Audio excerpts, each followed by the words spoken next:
कि क्या हिसार में इंटरनेशनल एयरपोर्ट बन रहा है। मैं उसका जवाब बड़ा आसानी से देता हूँ। एयरपोर्ट बन रहा है और एयरपोर्ट को इंटरनेशनल स्टैंडर्ड्स पे बनाया जा रहा है।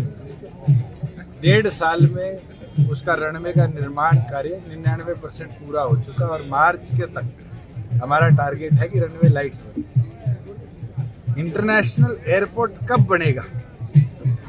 ये तो जब वहाँ जहाज उतरेंगे, डोमेस्टिक कनेक्टिविटी बढ़ेगी, इंटरनेशनल डिमांड आएगी, तब बनेगी। मगर क्या सरकार उस विजन से उस प्रोजेक्ट को बंद करिए? बिल्कुल नहीं करिए। आज 800 करोड़ का बजट हमने हिसार एविएशन हब के लिए रखा है। वो प्रदेश की एविएशन तस्वीर बदले।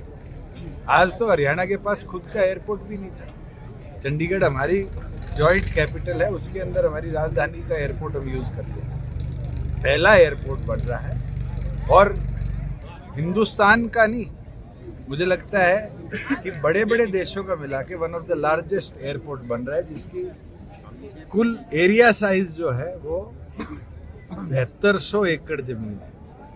और मैं मानता हूं ये सवाल अगर आज से 5 साल बाद आप कोई पार्लियामेंट में लगाएगा, और मैं तो उम्मीद करता हूँ आप चुनाव लड़ो, आप जाके लगाओ, तो जरूर केंद्र सरकार लिख कर देगी कि हाँ, हिसार का जो एयरपोर्ट है वो फंक्शनिंग है और अब इंटरनेशनल स्टैंडर्ड्स के ऊपर उसको हम बढ़ा रहे हैं।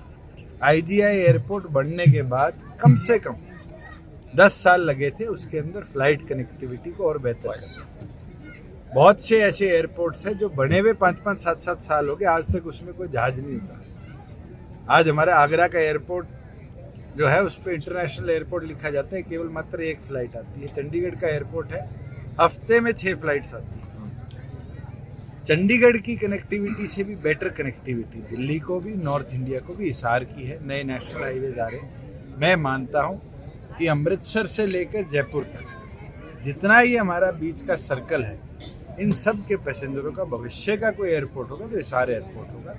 हमने गवर्नमेंट ऑफ इंडिया की एयरपोर्ट अथॉरिटी से MOU भी कर लिया, उनको एंगेज भी कर लिया, डेवलपमेंट का वर्क वो देख रहे हैं।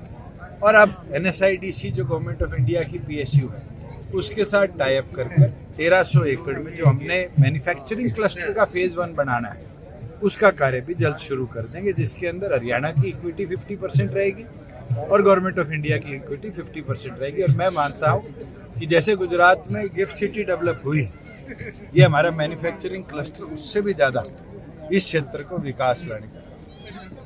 दुष्यंत जी, कलोई में बहुत सारी समस्याएं हैं। मुख्यमंत्री जी कह रहे हैं कि हुड्डा साहब कभी काम की नहीं कहते और हुड्डा साहब ये बोलते हैं कि मैं काम की क्यों कहूँ। कहे ना कहे, मैं अब यहाँ आया, बालोट में मैंने पानी भरा देखा, ये हमारी जिम्मेवारी है।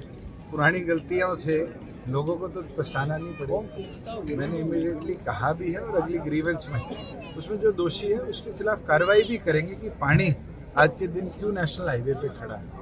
इस तरीके से इंफ्रास्ट्रक्चर जो बर्बाद हो रहा है उसको संभालना आज मुझे लगता है हर नागरिक की जिम्मेवारी है। और जो जो कमियां रही है पुराने राज्यों में, चाहे वो कलोई की हो चाहे किसी और विधानसभा की, हमने बहुत हद तक उसको सुधारा भी है और बढ़ाया।